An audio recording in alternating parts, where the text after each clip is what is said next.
Bostonian versus the book. First time Todd's on the program, and look at that shot. Wow. Here, I'll give you a better one. There's Look the at that shot. right there. Holy. Oh, That's my goodness. Unbelievable. Wow. Literally, the steeples are his backdrop at Churchill Downs. That is Look perfect. at that. What a pro. My goodness. Todd, it's great to meet you. Great to see you.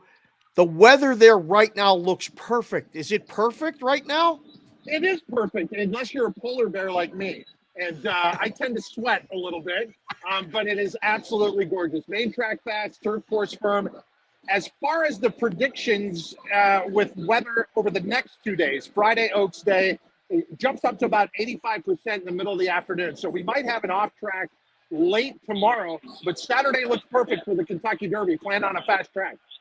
So the draw was Saturday. We talked about it a bunch already during the week, but has that changed the week, like the rhythm of how things have gone for you guys in the media covering this race, or is it easier to have it be done on Saturday and to get there Monday and know everything? I got to tell you, let me put it to you this way. So it was about 2 years ago. I traveled to more Kentucky Derby prep races than I ever have in my history for what was TVG and now FanDuel TV. I went 10 weeks straight on the road. I went to Louisiana Derby. I went to Florida Derby. I went into the Keeneland Spring Meet for the Toyota Bluegrass Stakes.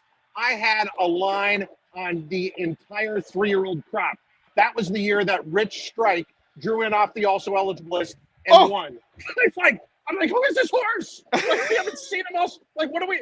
So all I'm saying is it's a never-ending shifting amount of information right up until post time. So yes, the post position draw was a seminal moment because you got to debate who got a good draw, who got a less than favorable draw, but there is always information breaking. This morning, there was some concern about Honor Marie. I guess on your show, we can say this. It was just actually kind of an uncomfortable testicle he had. So it wasn't anything real serious. Yeah, it wasn't anything real serious. And I like Honor Marie as a long shot. So I was concerned when I heard there was something going on. So you have to separate rumors from facts because there's a lot of rumors that go around as well. But bottom line is we're sitting a little more than 48 hours from the race. And I'd suspect we'll probably have more information out there to digest and take in. And sometimes, just as a player, you got to put your blinkers on, and your first instinct is usually your right instinct. And not only do you put the blinkers on, I think you put the earmuffs on too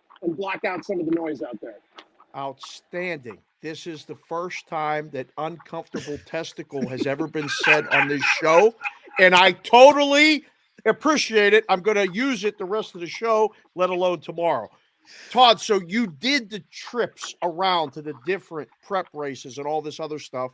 How much of the prep races go into the handicap for you this year? Is there any race one above the other that you saw or are using to look at this race on Saturday?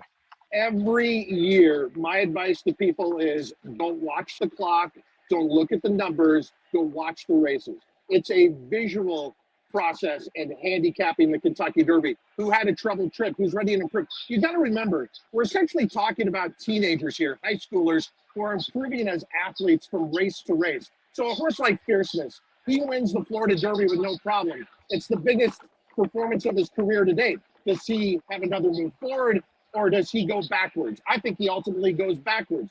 I don't like the horse that comes in with no problems, that wins by 13 lengths. I want to see a horse that is slowly improving and maybe had some trouble and had to overcome it.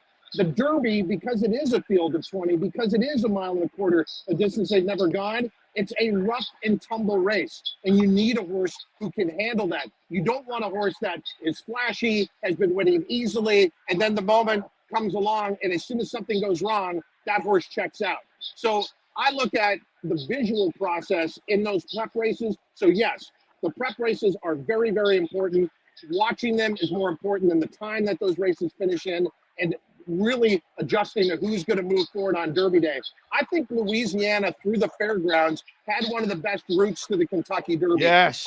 Oaklawn is eliminated because Muth went through there That's for Bob Baffert. That horse can't get in. You could look at Just Steel, who was second, but I mean, he's a long shot that could maybe hit the board. But through the fairgrounds, you had Catching Freedom, who won the Louisiana Derby, and then the race prior to that, and the Risen Star, you had Sierra Leone, who was awesome on an off racetrack. Sierra Leone backed up that form when he went to the Toyota Bluegrass Stakes and won there. But you also have to note who was second in the Toyota Bluegrass Stakes, a horse by the name of Just a Touch for trainer Brad Cox. He broke his maiden in his debut at the fairgrounds. To me, Louisiana had the best 3-year-old crop overall because it was the deepest 3-year-old crop. Whew. Todd, Fierceness is getting a lot of love. The 17 right now, people, it looks like even money right now. Is it justified? We thought Sierra Leone might go off as the favorite. Come Saturday, who do you think goes off as the favorite? Fierceness will be the favorite because Mike Rapoli's behind him. Mike Rapoli will get a lot of media attention. He'll be telling everyone that after last year, when unfortunately Forte had to scratch, that this is his year.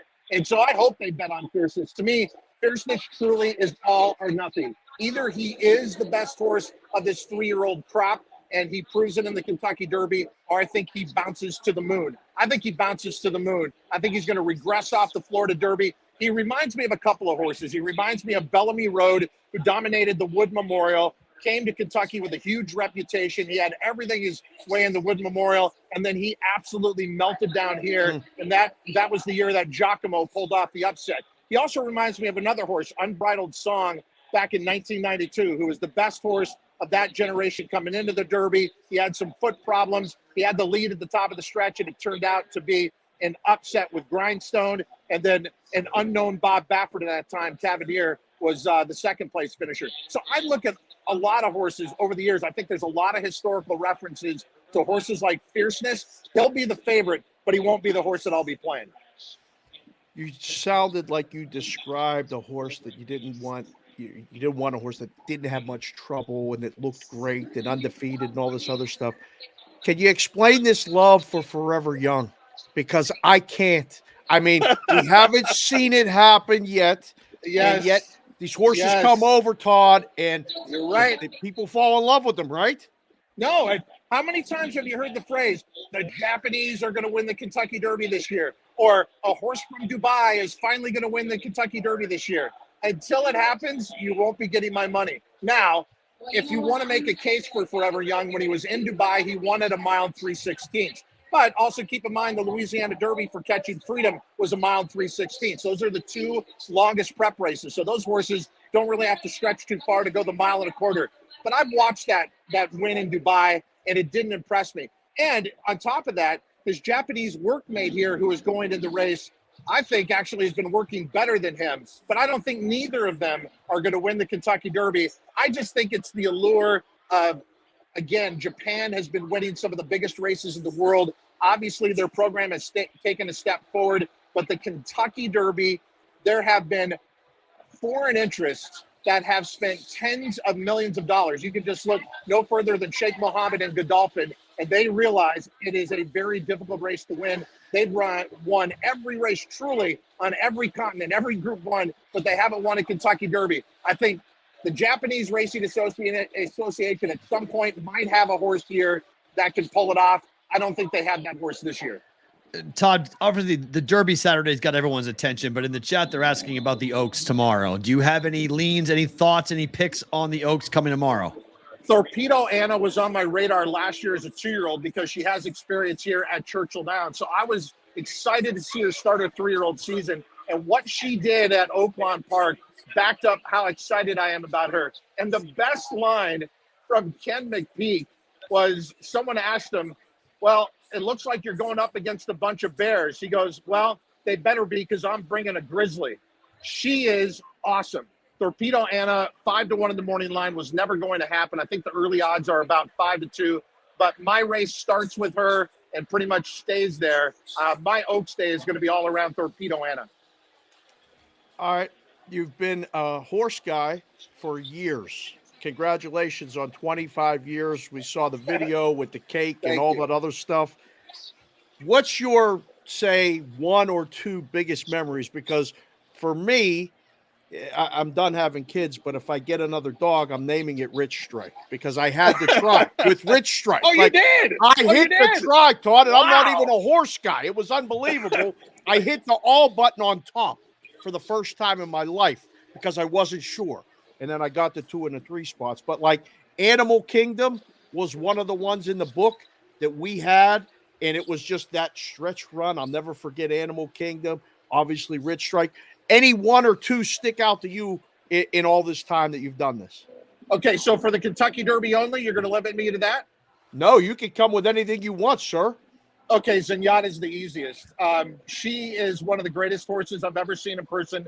I know the East Coast wants to talk about how she was on synthetics, but I'm just telling you, her win in the Breeders' Cup Classic over the boys at Santa Anita, people literally floated out of the track. I still get emotional thinking about it. I've never, and I'm telling you right now, I would put that above American Pharoah winning the Triple Crown. That's how joyous it was. And I was there for American Pharoah. I saw the reaction. It was a great feeling, but it did not come close to Zenyatta becoming the first female racehorse to win the Breeders' Cup Classic. I can tell you that the following year when she lost was the saddest moment I've had at the racetrack. And then I would, in the second spot, there are 2 things that are very close. One is seeing Deep Impact. Speaking of Japanese racing, I went to the Japan Cup in Tokyo. He was one of the most revered champions they've ever had. He had a humiliating defeat in the Prix de l'Arc de Triomphe. He came back to Japan. He won the Japan Cup. I loved his running style. He'd always launch from far back. He had won the Japanese Triple Crown as a 3-year-old. But to see 150,000 racing fans at the track, all banging their programs in unison as he roared down the stretch, I'll never forget that. And then I would say for the Kentucky Derby, since we are talking about it, Barbaro was Pegasus on Earth.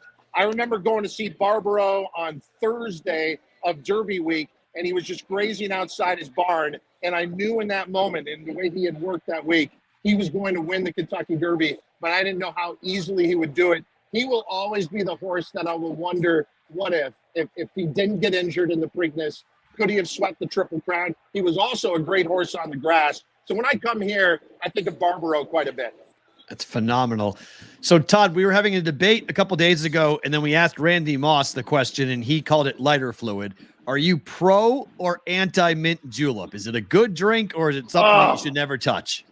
Anti. Thank you. Sweet.